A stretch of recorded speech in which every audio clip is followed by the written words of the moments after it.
এই যে আমার হাতে যেটা দেখছেন এটা হচ্ছে বিডি কোম্পানির পটেটো চিপস।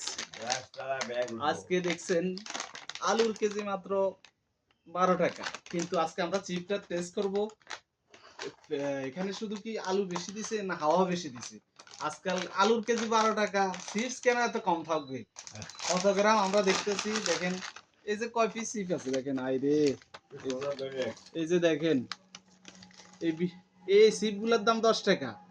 এই আর নাই, এই হাওয়া, শুধু হাওয়ার হাওয়া। এখন বাংলাদেশের হাওয়াবাজি ব্যবসা। আলুর কেজি হচ্ছে 12 টাকা, তাহলে চিপস কেন বাড়ে নাই? আসলে আমরা ঠকে যাচ্ছি, আমরা জনগণ ঠকে যাচ্ছি। আমরা সব সময় ঠকার উপরে আছি, যে কোনো সরকার আসুক শুধু ঠকে যাচ্ছি। এই যে দেখেন আলুর কেজি 12 টাকা, চিপস আছে না 10-12টা, এক পিসের দাম 1 টাকা পড়ছে। তাহলে আমরা কিভাবে আছি? এরা কি দেখে না আলুর কেজি কত? সরকার কি দেখে না? তাহলে চিপ কেন বাড়ে না? এই যে বিড়ি কোম্পানি বলেন, পান কোম্পানি বলেন, সব কোম্পানির একই অবস্থা, একই ব্যবসা। তো এভাবে হলে দিনকাল কি মানুষের যাবে? আমরা জনগণ ঠকে যাব। সো আপনারা কেয়ারফুল, এটা নিয়ে আন্দোলন করেন। ওকে।